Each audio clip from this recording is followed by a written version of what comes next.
일단 정책 집행의 뜻은 쉽죠. 자, 결정된 정책의 내용을 어떻게 하는 거예요? 실현에 옮기는 거죠. 자, 근데 이제 요거는 먼저 뭐를 볼 것일 거냐면 두 장을 더 넘겨보세요. 238페이지 보시면, 자, 거기 이제 고전적 집행론이 있고 현대적 집행론이라는 게 있죠. 응? 자, 그러면 이제 우리가 고전적, 현대적 이렇게 나눴는데 사실상 우리가 공부하는 정책 집행론은요, 현대적 집행론이에요. 그러니까 다시 집행론 자체가 현대적 집행론이야. 그럼 이제 현대적인 관점의 집행론하고 비교를 하기 위해서 고전적 집행론이라는 걸 관념적으로 만든 건데, 자, 그럼 고전적 집행론은 뭐냐? 이거예요. 첫 번째 줄. 고전행정학을 말해. 그럼 고전행정학은 가로에 뭐 들어가요? 정치행정, 이원론, 과학적 관리론, 배법 관료제론, 이런 게 고전행정학이죠? 그럼 자, 우리 고전행정학, 정치행정 이원론의 관점에서, 자, 이런 거죠. 국민으로부터 대표성을 지니는 정치가 정책 결정을 세부적으로 하면 행정은 뭐만 한다? 기계적으로 집행만 한다. 이런 관점을 말해요. 그래서 두 번째 줄, 정책 집행이란 동그라미. 자, 여기서 정책 집행이란 정치에서 결정된 정책을 다음에 끊고, 자, 전문성으로 무장한 관료제를 통해서 이런 표현, 하향적, 일방적이라는 표현, 그리고 기술적, 비정치적, 기계적이라는 표현. 자, 특히 기계적이라는 건데, 이런 거 쉽게 말해서 고전적인 집행론은 집행을 이렇게 보는 거죠. 정책이 결정이 되면 그 결정된 정책의 내용을 그냥 기계적으로 실현에 옮기는 거. 기계적인 실현활동. 용장. 집행이란 기계적 실현활동이다 라는 표현 자체가 집행은 중요하다, 중요하지 않다? 중요하지 않다는 얘기예요. 집행은 그냥 기계적인 실현활동이니까 집행을 독자적으로 연구할 필요조차 없었던 거죠. 집행은 의미 없는 거. 기계적인 실현활동. 자, 이게 고전적 집행론인데, 자, 그러면 오른쪽 페이지 보세요. 오른쪽 페이지 박스 보시면 요건 외우셔야 돼. 자, 현대적인 집행 연구의 출발점이 언제냐면 프레스만과 윌다브스키 또 나왔네요. 이 프레스만과 윌다브스키가 1973년도에 239페이지 1973년도에 쓴, 자, 줄 쳐주세요. 임플리멘테이션이라는 책자가 현대적인 집행 연구의 뭐? 출발점이야. 응? 출발. 그러니까 현대적인 집행 연구는 시작된 게 얼마 안 됐죠. 자, 그러면 이제 프레스만과 윌다브스키가 1973년도에 이 책을 왜 썼느냐? 그러면 미국에서 정책학 자체의 등장 배경이 그레이트 소사이어티 정책이죠. 그레이트 소사이어티. 미국을 위대한 사회로 만들겠다고 존슨 대통령 때 대대적인 사회복지 사업을, 정책을 추진해요. 그 그레이트 소사이어티 정책의 한 사업의 이름이, 줄 치세요. 오클랜드 사업이라는 건데, 오클랜드. 뉴질랜드에 있는 오클랜드가 아니야. 거기는 AUCK로 시작하고, 이게 이제 LA 옆에 위쪽인가? 오클랜드시가 있죠? 메이저리그 팀 뭐? 몰라? 야구 잘할 것 같아서 물어봤더니. LA는 지역별로 메이저리그 팀, LA는 다저스, 오클랜드는 애슬레틱스라고 있잖아요. 머니볼 영화. 또 그것도 머니볼 봤죠? 거기 배경이 그 팀. 오클랜드 애슬레틱스. 브래드 피트. 그 주제가 또 있잖아. 응? 자, 여튼. 자, 이 오클랜드 사업, 이게 뭐냐 하면, 연방정부가 어마어마한 연방 예산을 들여가지고요, 실업자를 구제하는 복지사업으로 추진했던 정책이에요. 근데 이 사업이 실패했다라고 하는 결과가 나오거든요? 그럼 이제 학자들은 궁금할 거 아니야. 과연 이 사업이 왜 실패했는지. 자, 이런 겁니다. 여기 보시면, 이제 결정된 정책이 이렇게 있어요. 정책을 결정하면 뭘 해요? 집행을 하죠. 그럼 이제 이 정책이 원래 의도했던 정책 효과라는 게 나와야 되거든요. 이 정책 효과가 나오면 이 정책은 성공한 거야. 아니, 열이 나가지고 해열제를 먹었어. 그럼 해열제가 의도한 뭐가 열이 떨어지는 효과가 나와야지. 자, 근데 이제 효과가 생기지가 않은 거야. 이걸 뭐라고 하냐면 정책 실패라 그래요. 열이 안 떨어지는 거야. 그럼 이제 학자들은 궁금할 거 아닙니까? 이 실패의 원인이 정책이 있는지 아니면 집행에 있는지. 그럼 이런 고전적 집행관에 따르면 정책이 실패한 원인은 어디에 있을 수밖에 없어요? 여기 있을 수밖에 없지. 왜? 집행에서는 실패할 건덕지가 없잖아. 왜? 단순한 기계적 실현활동이니까. 그래가지고 이제 고전적 관점에 근거해가지고 정책을 살펴봤어요. 과연 어떤 요인 때문에 실패했는지. 웬걸? 정책은 멀쩡하게 완벽하게 만들어진 거야. 근데 지금 뭐가 나타난 거예요? 정책 실패가 나타났죠. 그래서 관심을 어디다 기울인 거예요? 집행에다가 관심을 기울인 거예요. 아니나 다를까? 이 집행상의 요인이 작용해가지고 정책 실패를 가져왔다라는 게 이 책에서 규명이 돼요. 자, 여기서는 동그라미 1번은 꼭 기억하셔야 돼. 공동행동의 복잡성이라고 해가지고, 자, 집행과정을 이렇게 살펴봤더니, 여러분, 미국은 연방국가다 보니까 이 집행기관이 굉장히 복잡해요. 연방정부가 정책 결정하면 그를 주정부가 또 주 밑에 누가 있어요? 지방정부가 있고, 이거 지금 사회복지정책이죠? 그래서 주정부, 지방정부, 또 사회복지기관 집행과정에 집행기관들이 너무나 많더라는 거야. 그러면 여러분 배에 사공이 많으면 어디로 갈 수 있어요? 산으로 가는 거야. 그래서 집행과정에 집행기관이 너무나 많아가지고 막 서로가 서로에 대한 걸림돌이 돼서 그 과정에서 실패를 가져왔더라는 거야. 이거를 비토 포인트라 그래요. 거부점. 자, 뭐 이외에도 여러 가지가 있는데, 자, 결론.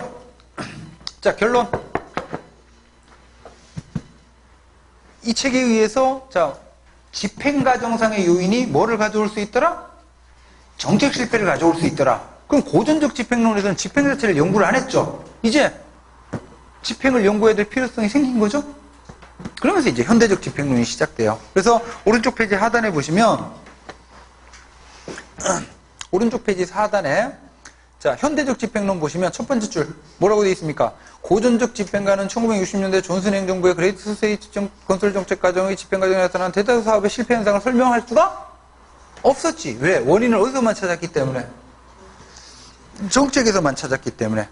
자, 이후 많은 연구자들은, 자, 여기서부터 줄, 정책 실패의 원인을 왼쪽 페이지 238 하단에 두 번째 줄 끝부분, 정책 실패의 원인을 정책 자체의 문제보다는 어디서?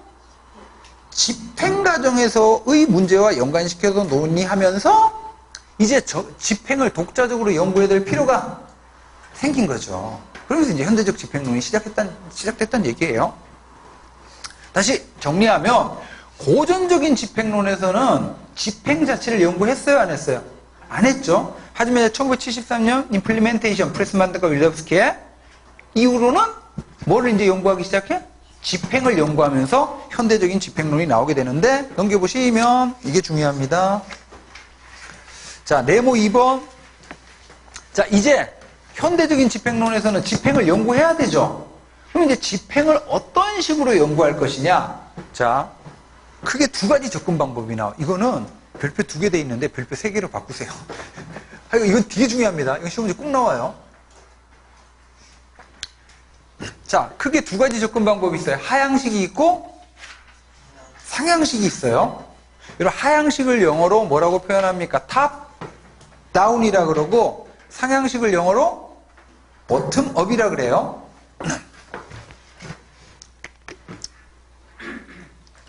이제 70년대 초반에 나온 게 하향식 집행 연구고, 그 다음에 70년대 후반 80년대 나온 게 이제 상향식 집행 연구인데,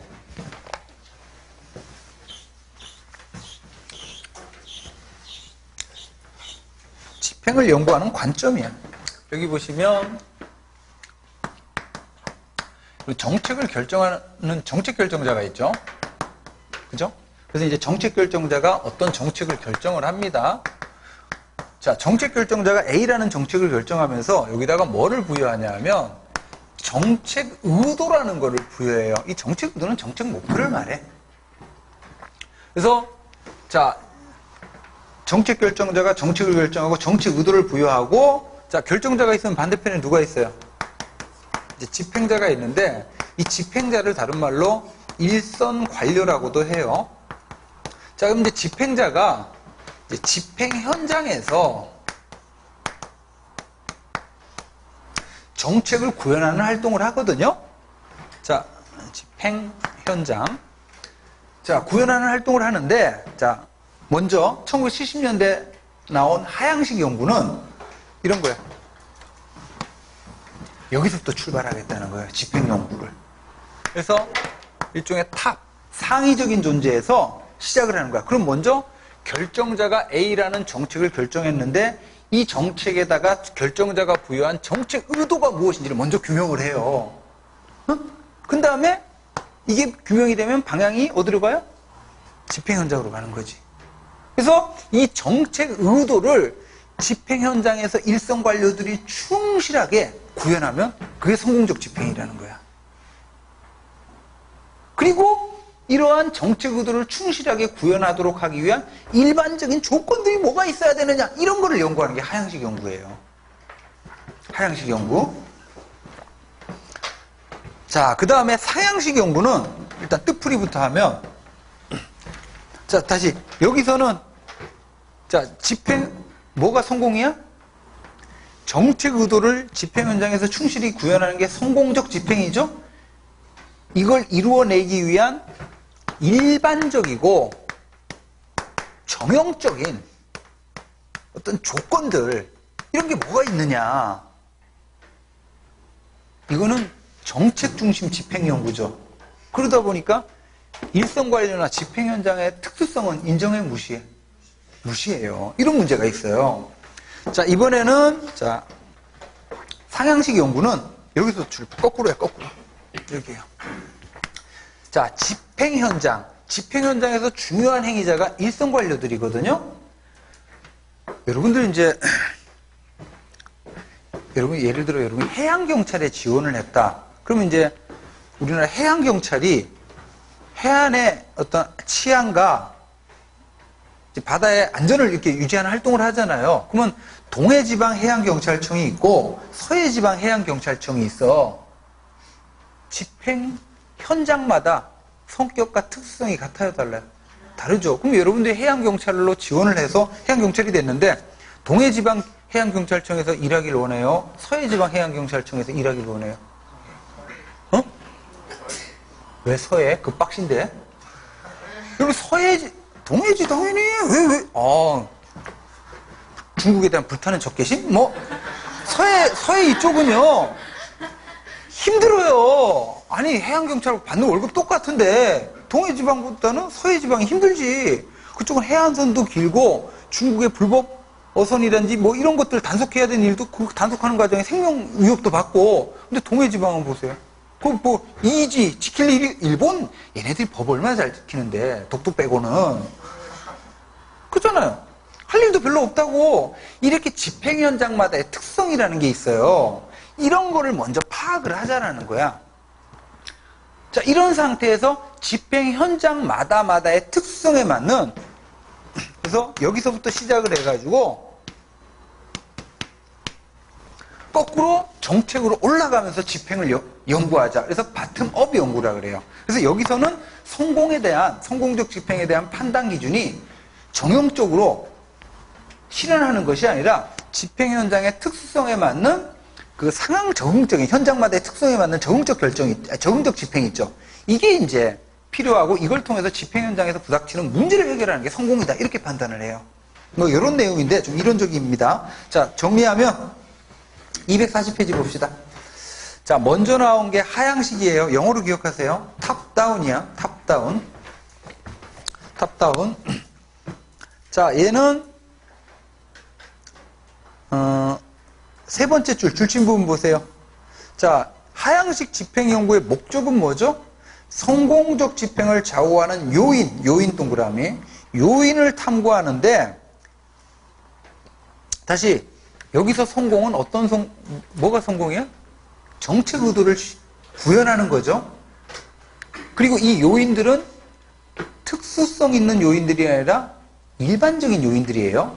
자, 그리고 누구 중심의 연구입니까? 정책과 정책 결정자 중심의 집행 연구인데, 자, 동그라미 2번에 보시면, 자, 대표적으로 하향식 연구, 사바티어와 매지메니언 줄쳐두시고, 사바티어와 매지메니언의 이론. 자, 동그라미 3번 방금 말씀드린 거예요. 하향식 접근에서는 정책 의도에 따른 집행관료나 대상 집단의 수능, 충실히 정책에 따르는 거죠. 이거를 이제 집행 성공의 기준으로 판단을 해서, 자, 이 표현, 성공적 집행을 위한 조건을 동그라미. 누구 입장에서 제시해요? 중앙 입장에서 제시해요. 그래서 중앙 입장에서 사전적으로 정형적으로 제시를 하는 거지. 정형적으로. 자, 그래서 그 박스 안에 플러스 심화해 보시면 이게 시험 문제 자주 나오는데, 자, 하향식의 대표적인 이론가가 누구요? 사바티어와 매지메니언이죠.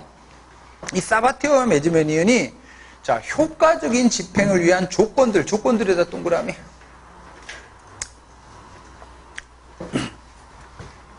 다시 여기서 효과적은 뭘 뜻해요?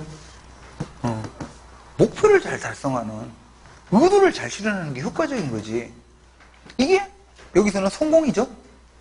자, 효과적인 집행을 위한 조건들을 제시하는데 자, 이거 외우셔야 돼요. 첫 번째, 명확하고 일관된 목표. 목표가 명확해야지. 그래야 효과적일 거 아니에요. 그 다음에 두 번째, 적절한 인가이론. 그러면 정책 목표가 명확해야 되고, 그 다음에 목표를 달성하기 위한 수단이 뭐 해야 돼? 타당한 인가이론에 근거해야 돼요. 그 다음에 세 번째 보시면 법적으로 구조화된 집행과정. 여기 줄. 집행에 대한 완벽한 법적인 틀이 만들어져 있어야 돼요. 여러분, 이 법적으로 구조화된 집행과정, 이 표현 자체가 집행 현장마다의 특성을 인정한다, 부정한다? 부정한다는 거지. 그러니까 아까 얘기했다시피 동해지방해양경찰청이 있고 서해지방해양경찰청이 있는데 상황이 다른데 그냥 거기서나 여기서나 똑같이 적용되는 집행의 어떤 표준화된 틀을 제시하는 거예요. 그럼 여러분, 이런 그 법적으로 구조화된 집행과정이 이루어지게 되면 집행과정의 일선 관료들은 재량을 발휘하기가 쉬워, 어려워요? 어렵지. 그리고 이제 헌신적이고 숙련된 집행 관료가 확보되면 이런 것들이 이제 이 하향식 연구에 의해 제시된 성공적 집행을 위한 조건들이에요. 자, 이 정도까지는 꼭 기억하시고. 자, 그 다음 2번으로 갑시다. 이번에는 상향식 연구. 바텀업인데, 바텀업. 자, 어디서부터 출발해요? 일선 집행 현장, 일선 관료들에서 출발하죠? 자, 그렇게 해서 세 번째 줄친 부분. 그리고 아까 하향식 연구는 목적이 뭐였어요? 효과적인 집행을 위한 일반적인 조건들을 제시하는 게 목적이었죠. 근데 상향식 연구는 목적이 달라. 뭐가 목적이냐면 여기에 초점을 둬서 일선 집행 현장에서 이루어지는 객관적인 상황을 파악을 하자는 게 목적이에요. 집행 현장에서 실제 일어나고 있는 상태를 기술하고 설명하는 게 목적입니다. 자, 오른쪽 페이지 가시면 대표적인 이론으로는 립스키의 일선관료제 이론 줄쳐두시고, 립스키의 일선관료제 이론. 자, 그래서 집행 현장의 상황을 봤더니, 자, 특히 동해지방해양경찰하고 서해지방해양경찰 이렇게 비교해 봤더니, 서해지방해양경찰은 일도 많고, 뭐 신체적인 위협도 세고, 업무로드도 강하고, 그럼 아무래도 어떻게 해야 돼요? 이쪽 사람들에게 업무 수행과 관련된 재량, 그러니까 재량이나 아니면 자원, 인력 배치 같은 걸 더 해줘야 될 거 아니에요. 그래서 동그라미 3번 보세요. 자, 상향식 접근에서는 정책 목표의 실현 대신 다음에 끊고, 정책 목표를 실현하는 걸 성공적 집행으로 봤던 건 하향식이고, 여기서는 자, 줄 쳐져 있는데 현지 적응적 집행이라는 단어 줄. 그 다음에 집행 문제 해결 줄.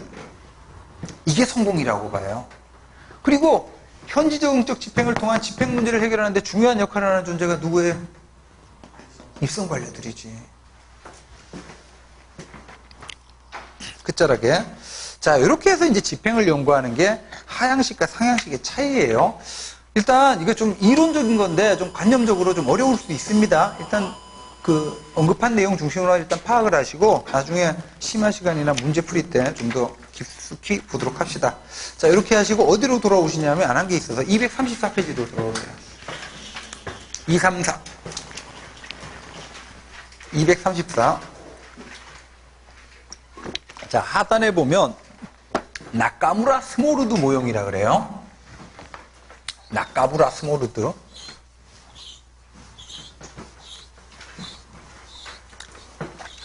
자, 이 나카무라 스모르드가 5가지 집행 유형을 제시하는데, 자, 이것도 자주 나옵니다. 앞글자 따서 고지, 협재, 관 이렇게 해요.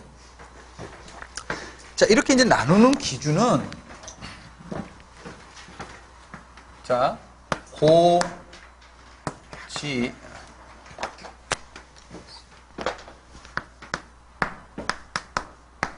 협재, 관. 여러분 이제 좀 전에 봤다시피 정책 결정자가 있죠. 반대편에 누가 있어요?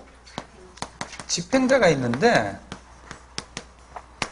이 결정자와 집행자 간의 권한 배분을 기준으로 해가지고 5가지로 나뉘어요. 예를 들어 조선시대 그럼 자 왕이 결정자죠.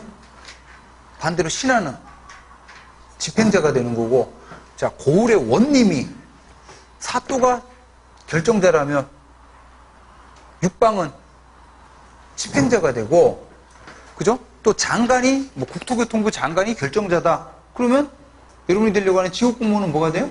집행자가 되고, 이런 식의 이제 결정자 집행자 구도가 형성이 되는 거지. 일반적으로 보면 결정자하고 집행자가 있다 그러면 누가 권한이 더 커요? 결정자가 더 크죠. 그리고 집행자는 결정자의 통제를 받는 거지. 하지만 현실적으로 보면요, 집행자가 결정자를 압도하는 경우도 있어요. 이렇게 이제 결정자와 집행자 간의 권한 배분을 기준으로 총 몇 가지? 5가지로 구분하는데, 여기서 뒤로 가면 갈수록 점점 누구의 권한이 커지냐면 집행자의 권한이 커져요. 자, 먼저 보실 게 고전적 기술관료형인데, 자, 여기 다시. 여러분 이제 결정자가 있고 집행자가 있다 그러면 여기서 결정자가 반드시 해야 될 역할이 있어요. 바로 정책 목표 세우는 거 있죠. 정책 목표 세우는 거는 결정자의 역할이에요. 그래서 고전적 기술관료형은 자, 결정자가 정책 목표를 세우는데 어떻게 세웁니까? 정책 목표를 아주 구체적이고 명확하게 세워요. 결정자가 정책 목표를 아주 구체적으로 명확하게 세우면, 자, 집행자가 이 구체적으로 세워진 정책 목표를 충실하게 구현한다는 거야. 충실하게.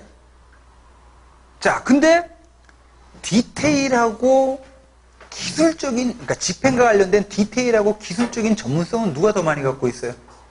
집행자가 더 많이 갖고 있지. 그래서 결정자가 구체적인 정책 목표를 세우면, 자, 결정자는 집행자에게 어떤 권한만 주냐면요, 기술적인 권한만 부여해요. 그래서 이 집행자가 기술적 권한을 행사해서 결정자가 제시한 구체적인 정책 목표를 달성하면 이걸 성공적 집행으로 보자는 거야. 말 그대로 고전적인 모형이죠. 그래서 효과성이 여기서는 성공적 집행에 대한 기준이 돼. 아니, 이런 거 있잖아. 세월호 사건 같은 해양 사고가 딱 생겼어요. 그럼 결정자는 이런 거지. 아주 구체적으로 단 한 명의 희생자도 없이 완벽한 구조 딱 제시해요. 그러면 집행자들은, 현장에 있는 해군이나 해양경찰은 완벽하게 구조를 해야 되는데 디테일하고 기술적인 부분은 대통령보다는 누가 더 잘 알아요? 현장에 있는 해양구조 대원이 더 잘 알지. 그래서 그들이 나름대로의 전문성과 기술성을 발휘해가지고 완벽한 구조를 해내면 뭐가 되는 거예요? 성공적 집행이 되는 거지. 자, 이게 고전적 기술관료형입니다. 자, 그래서 자, 가정 및 전제 조건이 중요해요. 가정 및 전제 조건 234. 자, 양가로 1번에 동그라미 1번. 결정자는 정책 목표를 명확하게 세워요. 줄. 그 다음에 동그라미 2번. 집행자에게 어떤 권한만 줘요? 기술적 권한만 위임을 합니다. 자, 이렇게 해서 오른쪽 페이지. 자, 고전적 기술 관련에서의 성공적 집행에 대한 판단 기준은 바로 정책 목표의 달성도, 효과성이 되는 거죠. 자, 이번에는 지시적 위임가형. 이 지시적 위임가형도 고전적 기술 관료형하고 사실상 대동소이해요. 그래서 둘 다 고전 모형인데, 자, 여기서도 마찬가지로 결정자는 정책 목표를 구체적으로 세웁니다. 명확하게. 그럼 집행자는 이 구체적인 정책 목표를 충실히 떠받들어요. 근데 아까는 어떤 권한만 줬었어요? 기술적 권한만 줬는데, 여기서는 조금 더 많은 권한을 줘. 바로 관리적 권한이에요. 집행하는 과정에 예산 운영, 인력 운영에 관한 권한까지도 줘요. 그리고 이제 집행자가 여럿인 경우에 협상할 수 있는 권한도 줘요. 집행자들 간에 협상할 수 있는 권한도. 자, 이렇게 해서 기술적 권한을 행사해서 효과성을 달성하거나 아니면 이런 관리적 권한, 관리가 추구하는 가치는 뭐가 돼요? 능률성이 되는 거지. 그래서 이제 지시적 위임가형에서는 효과성이나 능률성이 바로 성공적 집행에 대한 판단 기준이 됩니다. 자, 지시적 위임가형 2번 줄침 부분. 자, 고전적 모형과 유사하나 목표 달성을 위해서 필요한 범위 내에서 수단 선택하는데 조금 더 많은 재량인데 뭐 기술적 권한 플러스 관리적 권한, 협상적 권한을 준다는 얘기예요. 자, 양가로서 3번. 여기서는 성공적 집행에 대한 판단 기준이 효과성 또는 능률성이 되는 거지. 자, 이번에 협상형인데 이제부터는 좀 차원이 달라져. 여러분, 오른쪽으로 갈수록 점점 누구의 권한이 커진다고요? 집행자의 권한이 커진다 그랬죠? 자, 지금 협상형. 자, 이 협상형에서도 정책 목표 세우는 건 누구의 역할입니까? 결정자의 역할인데요. 여러분, 이 앞에 고전적 기술관령이나 지시적 위임가형은 결정자가 목표 제시하면 집행자는 그냥 군말 없이 충실히 받아들였죠. 자, 근데 이 협상형부터는 집행자의 권한이 많이 커졌어요. 그래갖고 결정자가 정책 목표를 제시하는데 마음에 안 들면 거부를 해버려요. 이거 우리나라 케이스가 아니라 미국 케이스인데 미국은 연방국가죠. 그래서 이제 연방정부가 있고 주가 있습니다. 근데 주가 바로 국가예요. 그래서 연방정부가 결정을 하면 주가 그냥 군말 없이 받아들이는 것이 아니라 마음에 안 들면 주가 어떻게 해요? 거부를 해버려요. 그래서 애당초 정책 목표 세우고 정책 수단을 선택할 때 애당초 결정자와 집행자 간에 뭐가 합의가 이루어져야 돼요. 만약 합의되지 않은 상태에서 결정자가 연방정부가 일방적으로 결정해서 밀어붙여버리면 주정부가 거부를 해버려요. 이번에 오바마란다. 트럼프 반이민 정책 같은 거 추진하는데 몇몇 주나 뭐 로스앤젤레스 이런 데서는 거부를 해버리잖아요. 자, 이렇게 해서 그래서 이제 말 그대로 바람직한 정책 목표가 무엇인지에 대해서 결정자와 집행자 간에 뭐가 이루어진다? 합의를 위한 협상이 이루어지는 거야. 그래서 협상형이에요. 자, 그러면 이렇게 해서 성공적인 집행인지는 어떻게 판단하냐면, 자, 이걸 이제 유권자 집단의 만족도라 그러는데, 여러분들 캘리포니아 주의 상황에 대해서는 연방정부보다는 누가 더 잘 알아요? 캘리포니아 주정부가 더 잘 알지. 근데 이제 연방정부가 일방적으로 밀어붙이기보다는 캘리포니아 주 상황에 대해서 파악을 하고 있는 주정부하고 협상을 해가지고 정책을 결정하면 그 정책에 대한 전반적인 유권자 집단의 만족도가 그만큼 올라가겠죠. 3번의 협상형. 자, 가정 및 전제 조건. 자, 공식적인 정책 결정자가 목표를 세웁니다. 자, 근데 동그라미 2번. 누구와 누구 간에, 이번에 결정자와 집행자 간에 끝자락에 정책 목표와 수단에 대해서 뭐가 이루어지는 유형? 협상이 이루어지는 유형이에요. 자, 맨 밑에 양가로 3번 성공적 집행에 대한 판단 기준. 이렇게 하면 끝자락에 정책 지지 및 유권자 집단의 만족도가 올라가요. 자, 다음 페이지 보시면 네 번째, 재량적 실현가형인데, 자, 이번에는 이런 겁니다. 결정자가 하는 중요한 역할이 뭐라 그랬죠? 목표 세우는 거라 했죠. 그래서 여기서도 역시 결정자가 정책 목표를 세우는데요. 문제는 뭐냐면 결정자가 띠래요. 잘 몰라. 전문성도 없고, 예를 들어 국토정책의 주택정책의 결정자는 국토교통부 장관인데 어제 임명됐어. 뭐 몰라.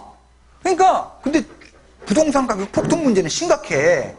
그러니까 이제 결정자가 정책 목표를 제시하는데 잘 몰라가지고 어떻게 구체적인 목표를 제시하지 못해요. 그래서 어떻게 하냐면 추상적이고 일반적인 목표만 제시해. 예를 들어 부동산 가격 폭등 문제 해결이라고 하는 일반적인 목표만 제시해요. 반대로 여러분들 주택국장은 어떻습니까? 집행자인 주택국장은 직업공무원이고 오랜 기간 그 일을 했죠. 그러다 보니까 전문성이나 지식은 이 사람이 더 많이 갖고 있어.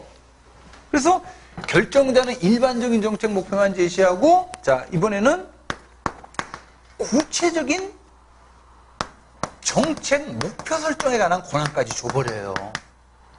수단 선택뿐만 아니라. 그래서 네가 알아서 그냥 재량적으로 실험껏 한번 해봐 라는 식으로. 그러면 자, 결정자가 잘 모르면서 세부적인 내용까지 다 결정하기보다는 지는 일반적인 방향만 제시하고 디테일한 건 집행자에게 다 맡겨버리면 정책 수혜 집단의 정책에 대한 만족도는 올라가겠죠? 이게 이제 성공적 집행에 대한 판단 기준이 돼요, 여기서는. 자, 가정 및 전제 조건이 중요합니다. 재량적 실현가형. 동그라미 1번. 지식 부족이나 불확실성으로 인하여 공식적 결정자는 뭐만 해? 추상적이고 일반적 목표만 설정. 이렇게 나오면 재량적 실현가형 찾으셔야 돼. 자, 그 다음에 동그라미 2번. 목표 구체화, 목표 달성 수단에 관한 광범위한 재량을 집행자한테 줘버리는 거예요. 여러분들 우리 지금은 좀 달라진, 뭐 지금도 좀 마찬가지긴 한데, 박근혜 정부 때 그 경제정책을 쥐락펴락했던 사람이 그 당시 경제부총리였던 최경환이라는 사람이거든요. 최경환. 그래서 박근혜 정부 때 이제 경제정책을 줄여가지고 언론에서 뭐라고 표현했냐면 그 사람 성을 따가지고 초이노믹스라 그랬었어요. 초이노믹스. 자, 쉽게 말해서 그 당시에 박근혜는 경제에 대해서 뭐예요? 완전히 문외한이었던 거지. 그러니까 잘 좀 해봐라는 식으로 일반적인 목표만 제시하고 다 대폭적으로 어떻게 해요? 그 최경환 경제부총리한테 그냥 넘겨버렸던 거죠. 근데 이것도 어떻게 보면 굉장히 좀 자존심 상하는 일일 텐데, 일반적으로 여러분들 그 경제정책을 이렇게 상징할 때는 뭐 레이거노믹스처럼 대통령이나 아베노믹스, 아베 수상 이름을 따지 무슨 대통령 이름도 아니고 이게 부총리 이름을 따 초이노믹스. 이건 어떻게 보면 그 박근혜 당시 최고 통치권자에 대한 모욕일 수도 있는데 어쨌든 그 정도로 경제정책을 쥐락펴락했던 상태였던 거죠.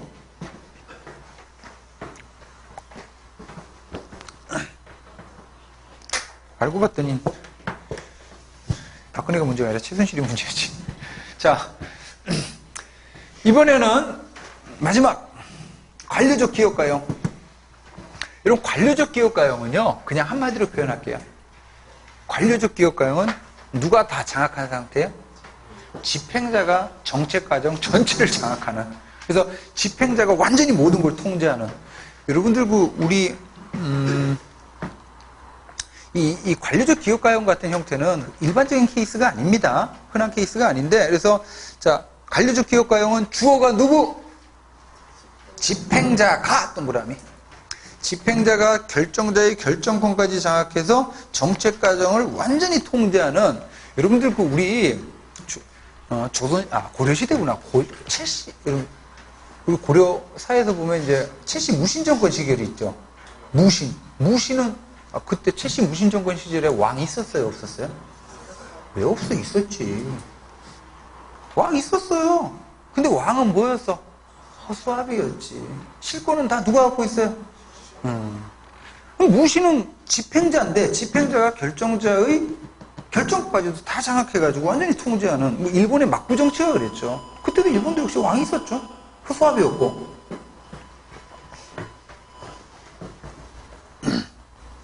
자, 그래서 이것도 흔한 예는 아닌데 거기서 이제 사례로 나오는 게 8명의 대통령 밑에서 FBI 국장직을 수행했던 이 에드가 후버라는 인물이 있어요.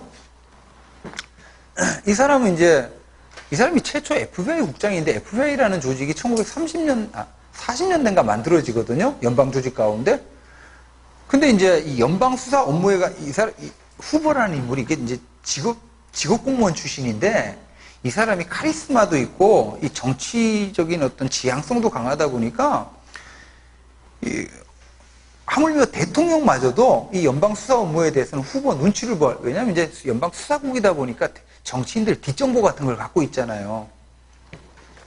이것도 역시 이제 헐리우드 영화로 만들어졌었어. 응? 영화 제목은 후보가 아니고 이제 이 사람 원래 풀네임이 제이 에드가 후보거든요. 그래서 이제 지금 워싱턴에 가면 FBI 본부 건물이 있는데 건물의 이름이 FBI 후보 빌딩이에요. 자, 이런 식으로 해서 FBI라는 조직이 연방 조직 가운데 자리 잡는데 크게 기여한 인물이 바로 이 후보라는 인물이지. 엑스파일이란 영화 이런 거 보면 그 워싱턴 FBI 본부 건물 이렇게 나와 그럼 보면 후보 빌딩 이렇게 돼 있어요.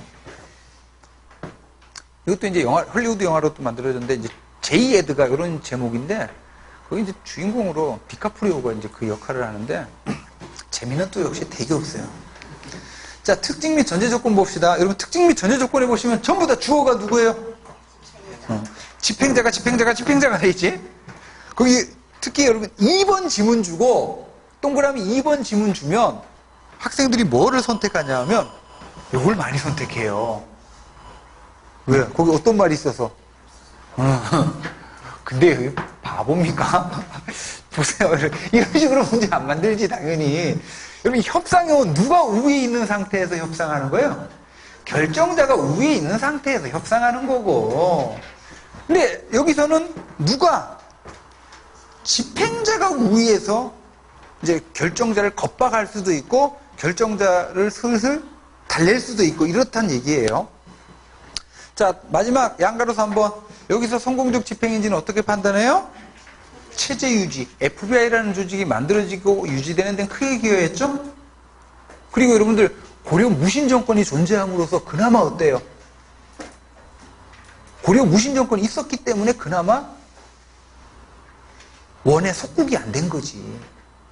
무신 정권이 저항을 여러분 그 몽골이 전 세계를 제패하면서 그나마 고려 국호를 남겼잖아요. 그리고 원제국회의라고 부마국으로 삼고 왜냐면 싸웠기 때문에. 자, 이렇게 보시고 그래서 국가체제를 유지하는데 기여했다는 얘기예요. 자, 이렇게 보시고 집행 마지막 좀 봅시다. 뭘 볼 거냐면 나머지는 쭉 보시고 다 보세요. 245페이지 245페이지 보시면 자, 테마 3 해가지고 이제 성공적 집행을 좌우하는 요인들이라고 쭉 나오는데 이건 여러분들이 알아서 보시고 중요한 거는 246페이지로 넘겨보세요. 거기 보면 이제 상단에 표가 있는데 이 표는 좀 중요해요. 여러분들 이제 우리 앞서서 정책 유형론 할 때도 잠깐 했었는데 프랭클린과 리플라이 주시세요. 프랭클린과 리플라이. 여러분 그 제목이 뭡니까? 양가로 4번의 제목이 정책 유형별 별 다음에 끊고 정책 유형별 뭐? 집행과정상의 특징. 여러분 로위는 정책 유형별로 정책과정상의 특징이 서로 달라진다는 데 초점을 뒀죠? 자, 프랭클린과 리플라이는 정책 유형별로 뭐가 달라지더라? 집행과정상의 특징이 어떻게 달라지냐? 여기에 초점을 둬요. 그래서 이제 총 몇 가지로 구분했어요? 프랭클린과 리플라이는 4가지. 분배, 경쟁적 규제, 보호적 규제, 재분배 이렇게. 그럼 프랭클린과 리플라이지. 자, 그러면 제가 좀 하라는 대로 좀 해보세요. 어떻게 표시하냐면 형광펜 들고 SOP 확립에 의한 원만한 집행 가능성에다가 형광펜으로 동그라미를 치세요. SOP 확립에 의한 원만한 집행 가능성에다가 동그라미 형광펜으로 칠하시라고. 그러면 프랭클린과 리플라이는요, 집행 과정에 SOP를 확립해가지고 원만한 집행이 이루어지면 이게 성공적 집행이라고 봐요. 자, 근데 이거를 결정하는 중요한 요인이 뭐냐면 세 번째, 집행에 대한 갈등의 정도라고 돼 있죠. 여기다가 또 형광펜으로 동그라미 하시고 이렇게 넘어가게 화살 표시를 하세요.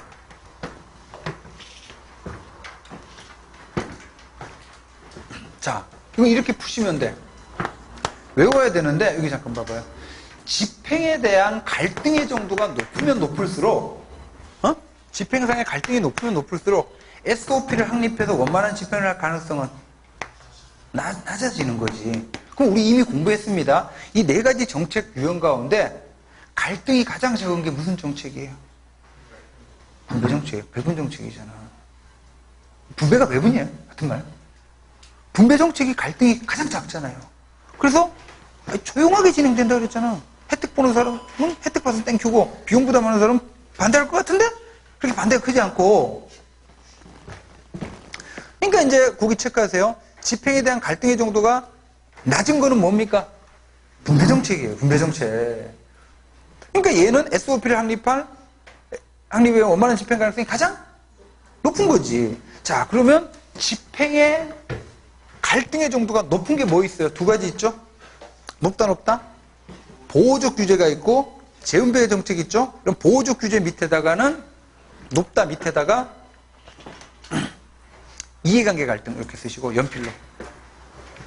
재분배 정책 높다 밑에다가는 계급 갈등 써주시고.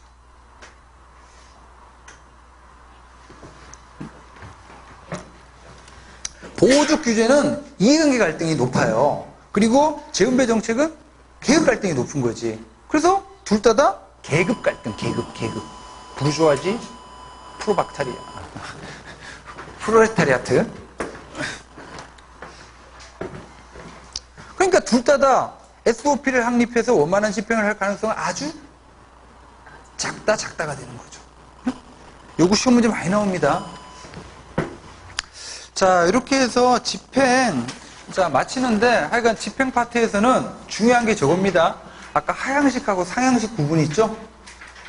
다시 현대적 집행론이 나오게 된 배경, 아까 프레스만과 윌다브스키 오클랜드 사업, 그 다음에 이제 하향식하고 상향식 연구, 이게 중요하고, 세 번째로 중요한 게 이 나카무라 스모로드 모형 있죠? 이게 중요하고 나머지는 여러분들이 알아서 좀 보십시오. 자, 오늘 여기까지 하시고 다음 시간에 이렇게 진도가 안 나가냐? 평가, 정책 평가 남았어요. 정책 평가하고 그 다음에 이제 바로 정책 평가 끝나면 조직 이론으로 넘어갈 겁니다. 그래서 다음 시간에 조직 이론까지 끝내야 돼. 목표는 어쨌든. 자, 오늘 수업은 여기서 마치겠습니다. 수고하셨습니다.